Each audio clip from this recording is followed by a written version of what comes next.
My goal for these videos is to try and get you out of that negative way of thinking, and it's not too much about trying to educate you on why you're feeling bad, because sometimes looking for evidence why you feel bad can start to become part of the problem. It's like you're chasing the wind. You will catch an idea, you will get insight of why you're feeling bad, but knowing why you're feeling bad isn't always necessarily going to help you to start feeling better.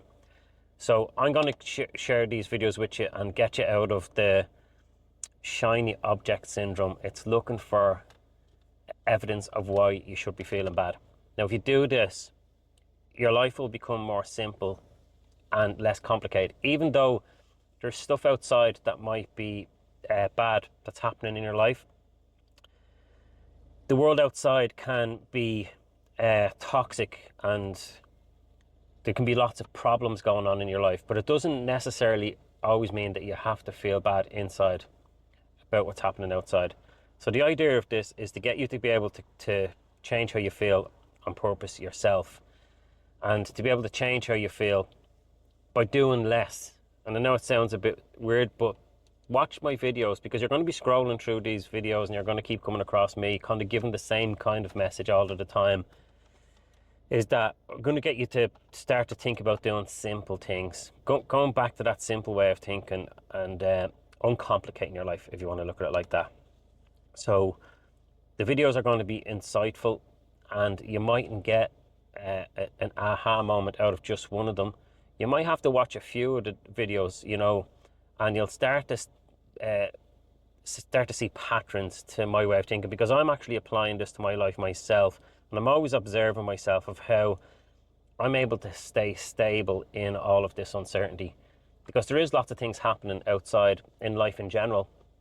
And also I get moments of despair in my life when there's things happening outside, but I feel kind of like I can react to the immediate drama, respond to it without carrying it around with me for the rest of the day or the week, or without planning all the possible ways it could go wrong. So I'm looking at my behavior, and I'm looking at what am I doing that's working for me, and still be ethical and kind and compassionate at the same time. So you're not kind of just numbing yourself or sprinkling fairy dust on your problems and pretending they're not there. It's not that. It's how can I be as resourceful as I can be despite the circumstances. Almost like if you were looking at your whole life subjectively and you were seeing that like from a distance, that you're like where an old person would get to be able to see their life from a distance and look back at their life and they think, you know what, I could have done it differently, because now that I'm looking at it subjectively, I realised there was more choices there that I couldn't see.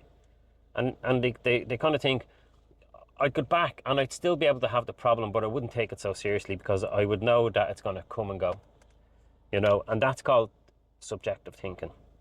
I'm going to try and keep the language in this as simple as possible as well. I don't want to overcomplicate it. So I'm always thinking of how can I explain this in a way that most people will understand, that I'm not using too much technical language, that you lose people if you start doing that, And I don't want to talk about me at all, if I can avoid it, but sometimes I have to use myself as an example, because what I'm doing is actually working, and I would like to share it with people. I work with people all the time, specifically in a specific area of life. I've worked with all sorts of people through my career, and I've just kind of fallen into a path that's kind of specific to working with a certain type of person, and it's much easier for me to make content for that type of person. I work with business people who and it's just business people, it's kind of like successful people who have lost their way. So I actually come across a lot of people that have got money. So some people think if I had money, all my problems would be gone, and if I had success, but in fact, that's not it. I'm kind of looking into their life a little bit, and I get to see insight. So I'm finding out, like, what are they paying attention to, whether they have money or not, that's making them feel bad. And is it possible that you could have not so much money, but be happy? And there's plenty of examples of people out there like that are happy and don't have much money, and they have loads of problems, but yet they still have a positive outlook in life. So if you follow me and watch these videos, you're going to start to make connections. So you might watch one video and think that's interesting, I'll apply that, and you might forget it, but that's what happens when you watch videos. You'll forget the technique, or It probably won't work for you if you're doing it in the wrong mood, you know. So just watch my videos. I'm going to make them short. This one's going to be 5 or 10 minutes, and you kind of have to kind of follow with me in order to make this work for you. Or otherwise, if you don't start paying attention specifically to this subject and following it and being engrossed in it, it won't change for you as much as it could if you were engrossed in it. So the statistics are showing that people are watching long form video more. I actually was surprised doing a survey, and I clicked, do you watch short form videos more or long form? And I clicked long form because I do scoot through the TikTok stuff, obviously. But 96% of people said they watch long form videos, and I was like, I thought it was the other way around. So anyway, so that gives me an excuse to ramble on. So watch the videos. You're going to start to make connections, and then eventually, after a period of time, you'll just get an aha moment. But don't wait for that. Let it be a process. Change is a process. It's not an event. Don't wait. Stop waiting for stuff to happen. Just like, okay, I'm just going to keep getting better and better and better at trying to understand how to change my mood.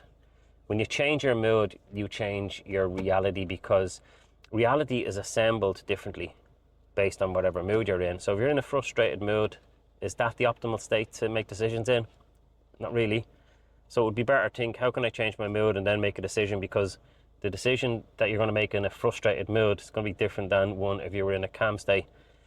Easy for me to say, but I will do my best to share on video what you can do to start applying this to your life, because I'm using it with people and getting great results with being able to have a one-to-one coaching session with someone and be able to calibrate with them.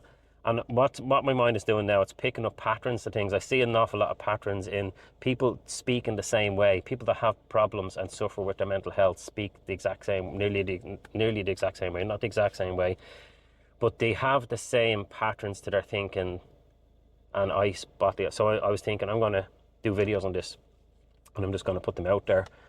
And obviously, these videos are also going to get me attention, and they're going to be good for my business because I'm creating awareness, and there's certain people out there that will want to work one-to-one with me. So it's going to benefit everybody. But I know that if someone shared this information with me and kept it simple, when I was kind of struggling a little bit, it would have been helpful if I had known that it wasn't as complicated as I thought it was. You know, it's just about really uncomplicating your life. So I'm going to post this up now. Keep watching these videos, and if you have any questions, just send them to me, and I'll do a video on it. But I've got like tons of topics that I can cover on this, and I have them all written down.